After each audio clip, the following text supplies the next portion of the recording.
Hey, salut à toi. Juste avant de commencer, je sais que tu es pressé et que tu n'as pas le temps. Mais 15 minutes pour changer ta vie de maman et rendre ton bébé heureux, ça n'a pas de prix.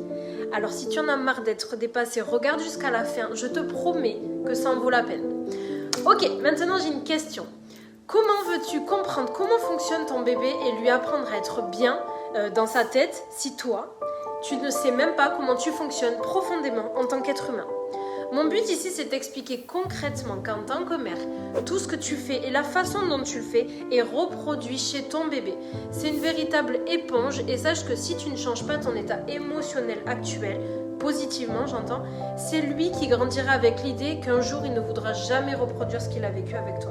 Nous sommes des êtres émotifs et on fonctionne aux émotions et tu dois comprendre comment tu fonctionnes profondément pour pouvoir t'assurer d'être une femme heureuse, libre, épanouie. Et c'est pareil pour bébé en fait. Comment lui apporter ce dont il a besoin si tu ne sais même pas comment il fonctionne? Parce qu'on ne nous l'a pas enseigné à l'école, on ne nous l'a pas appris tout ça, on n'est pas au courant de ça. On est vraiment déconnecté de qui nous sommes réellement. Donc nous ne savons pas ce qui régit profondément au fond de nous. Et te comprendre permettra de comprendre bébé et te libérer de ta tristesse, ta culpabilité permettra à bébé d'éviter de se construire une carapace comme toi tu t'es créé inconsciemment par méconnaissance de qui tu étais au fond. Et moi c'est ce que je veux t'éviter, c'est ce que tu peux éviter à bébé si tu travailles sur toi. Décider maintenant de changer les choses et ne pas lui donner tes boulets, c'est l'opportunité que je t'offre ici. Tu sais, dis-toi une chose, c'est pas quand tu auras du temps que tu décideras de changer, mais c'est quand tu auras pris la décision de changer que tu arriveras à prendre du temps pour toi. Et paradoxalement, en fait, vous allez vous prioriser de façon sereine, et toi, et bébé. Je vais te donner une image que j'adore. Si tu demandes à ton bébé quel serait le plus beau cadeau de Noël qu'il pourrait recevoir, tu penses qu'il te dirait un super 4x4 dernier cri à 500 € ou la dernière poupée qui est sortie sur le marché? Ou une maman épanouie qui arrête de s'énerver sur lui, d'arrêter d'être en colère, de pleurer et qu'elle devienne joyeuse, attentionnée, souriante envers lui. Il faut que tu prennes conscience de quelque chose. Nos enfants sont des éponges émotionnelles, comme je te disais, et on pense qu'on peut leur cacher tout ce qu'on ressent. Si tu penses qu'ils ne ressentent pas ta culpabilité, ta colère, ta frustration, tu te trompes. Tout ça, ça se répercute sur lui et c'est ce qui peut entraîner un potentiel déséquilibre émotionnel ou un blocage profond. Si au contraire, tu ressens de bonnes émotions et tu t'autorises à être qui tu es vraiment, bébé il ressentira tout ça et il deviendra lui aussi un bébé qui s'autorisera à ressentir ses émotions et surtout il sera un enfant équilibré parce qu'il a une maman équilibrée. Tu sais, on a le bébé qu'on mérite dans le sens où si tu veux un bébé heureux, tu dois être une maman heureuse, c'est normal, tu ne dois pas être cette maman colérique et frustrée. Donc si vraiment aujourd'hui tu veux lui offrir le plus bel avenir à bébé, c'est pas en lui achetant ou en lui donnant constamment ton attention et ta culpabilité, c'est au contraire en lui offrant une maman bien dans sa peau, bien dans sa tête, qui s'aime et surtout de lui montrer comment agit une maman bien dans sa peau et qui s'aime. Je sais à quoi tu penses. Et le conjoint dans tout ça, il est où? Bien sûr qu'il a un rôle à jouer, mais si tu te sens incomprise, fatiguée par la charge mentale, etc., c'est toi seule qui peux décider et qui peut gérer ce que tu ressens. Personne n'a la faculté de pouvoir changer les autres, mais on a tous la faculté de changer ce que l'on pense des autres. En fait, moi j'en ai marre qu'on fasse croire à toutes ces mamans qu'elles sont mal dans leur peau, qu'elles se sortiront jamais de leur dépression, sans antidépresseurs, sans cachet, alors qu'en fait elles n'arrivent juste pas à mettre en place du temps pour elles et elles sont simplement dépassées par leur nouveau-né. On fait pas ça pour être des mères parfaites, on fait ça pour nos bébés, leur bien-être et qu'on puisse leur transmettre par ricochet le plus d'apaisement possible. Nous avons déjà accompagné avec Elfit même plus de 700 nouvelles mamans dans le même cas que toi. Et je voulais te montrer un court aperçu de tout ce que ça peut t'apporter toi aussi, alors regarde ça de suite. Et ça m'a aidé à me sortir de ce truc où il fallait que je fasse passer tout le monde avant moi. Ouais.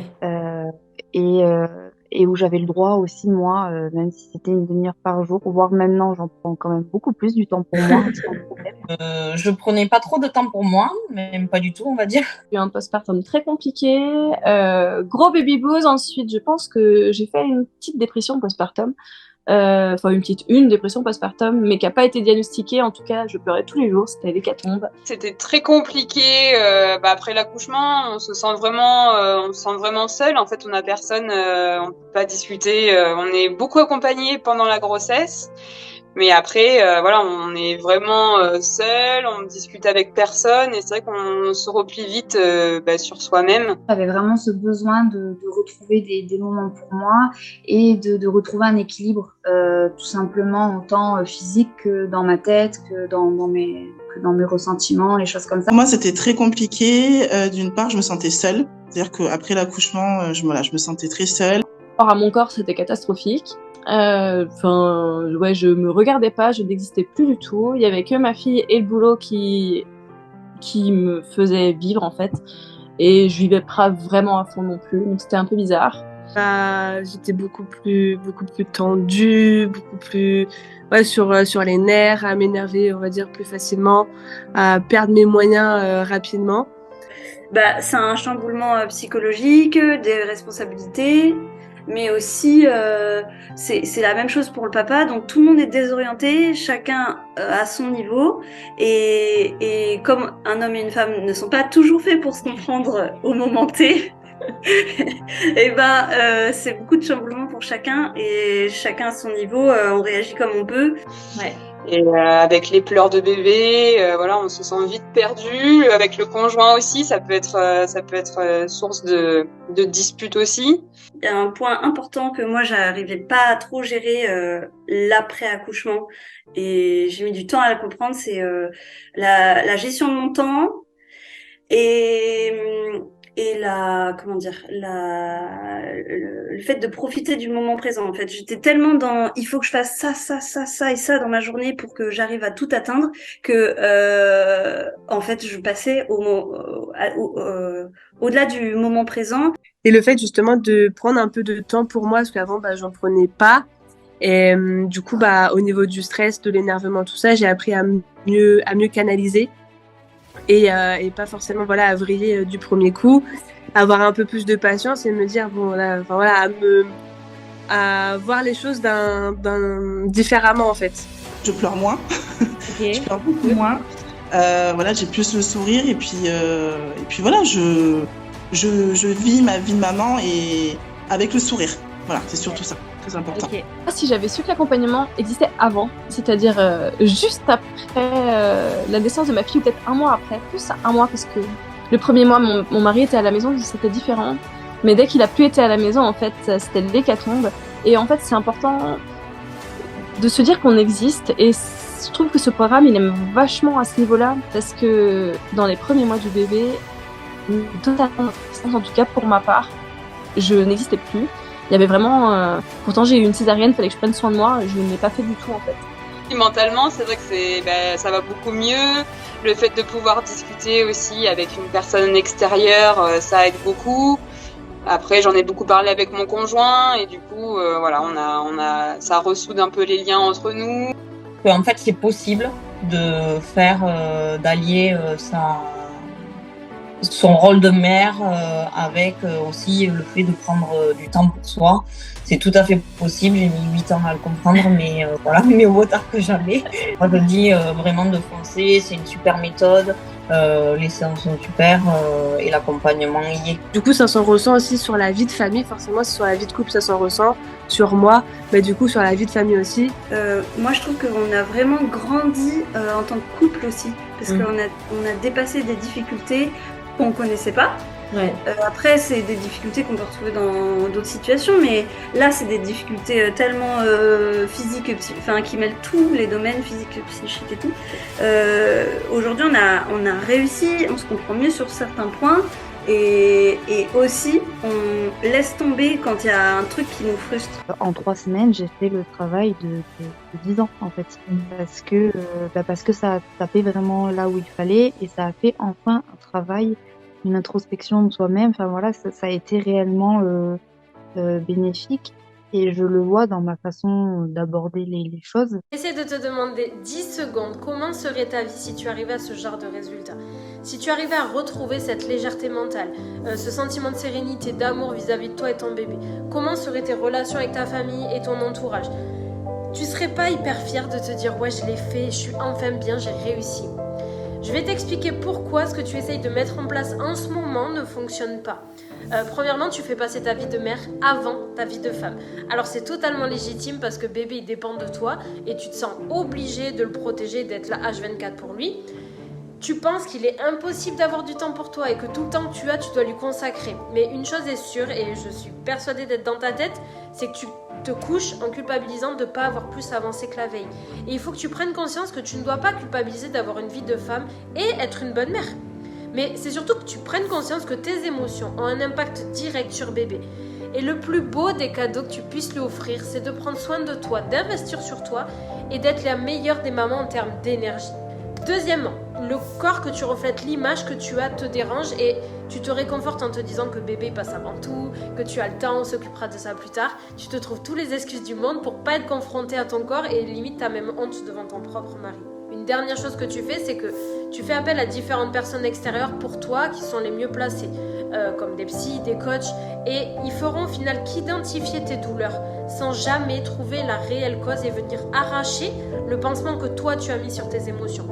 Donc maintenant, je pense que tu as bien saisi ce que tu fais jusqu'à aujourd'hui et qui ne fonctionne pas sur le long terme, parce que ça s'attaque seulement aux symptômes et pas à la véritable cause du problème. Lorsque tu arriveras à prioriser, à te prioriser, paradoxalement, tu arriveras à t'épanouir et devenir une maman sereine sans culpabilité pour bébé. Donc la question que tu peux te poser maintenant, qu'est-ce qui rendrait le plus heureux mon bébé? Plutôt que quand est-ce que ça va, qui va comprendre ce que je lui demande, quand est-ce que ça va s'arrêter. Maintenant, voyons comment la méthode de libération des chamboulements émotionnels fonctionne et elle s'applique. La méthode, elle s'attaque aux causes profondes de ton chamboulement et non aux symptômes sur lesquels tu mets ton temps et ton dévolu à essayer de résoudre. Elle va te permettre de supprimer cette phase de culpabilité que tu as à chaque fois que tu fais ou que tu penses à autre chose que bébé. Elle va te permettre également de te dégager du temps bénéfique à ton bien-être familial, mais aussi à te faire prendre conscience que toi, tu es la plus belle des personnes à aimer. Tu auras conscience en fait que tes émotions et les émotions que tu dégages ont un réel impact avec bébé et il est en train de s'habituer à ça et il grandit avec ça. C'est le seul moyen efficace parce que tout ce que nous ressentons en tant que maman façonne les humeurs et les futurs ressentis de bébé. Laisse-moi très rapidement t'expliquer comment j'ai découvert cette méthode et pourquoi c'est ce que tu dois absolument appliquer si tu veux une transformation durable. Je m'appelle Amandine et il y a quelques mois après l'accouchement de mon fils, j'étais dans le même état que toi. Quand j'ai accouché, j'étais pas prête à tout le chamboulement que j'ai vécu. J'étais tout le temps sur les nerfs, fatiguée, complètement dépassée. Alors tant sur ma maison, mon boulot, ma vie de couple, je culpabilisais de penser à moi. Je passais mon temps à vouloir être partout, avoir une maison parfaite, reprendre le travail comme si de rien n'était. Alors que clairement, j'avais vécu la transformation de ma vie. J'avais eu mon fils. J'ai l'impression que je n'avais jamais autant ressenti de sentiments de détresse. C'est comme si mon fils était une vraie éponge à mes émotions et c'est lorsqu'il était dans les bras des autres personnes que je le redécouvrais. Calme, apaisé, souriant. C'est comme si mes sentiments étaient vraiment identiques aux siens. Pour pas sombrer, il fallait absolument que je m'apaise et que je me retrouve moi en fait en tant que femme et que j'arrête cette culpabilité, ces émotions qui en fait se décuplaient avec la fatigue et du coup qui se répercutaient sur bébé. Il me fallait des choses simples et faciles à mettre en place. Alors je voyais tout à fait le schéma dans ma tête de ce que je devais changer, mais je savais pas du tout par où commencer. À présent, et c'est grâce à ce que j'ai mis en place, je suis devenue une maman épanouie avec du temps, de qualité pour mon fils, pour mon entourage. Et c'est quand j'ai pris conscience que c'était les blessures de mon passé et que j'étais en train de transmettre ça à mon fils, et clairement il était hors de question qu'il grandisse avec les boulets que moi j'avais au pied, que c'est là que j'ai réussi à tout apaiser et l'apaiser avec moi. Lorsque je prends du temps pour moi et que je le retrouve, c'est pour profiter de lui à 100% et non plus pour penser et surtout culpabiliser de vouloir faire autre chose. J'ai vraiment arrêté de projeter ce que je ferais demain et encore demain.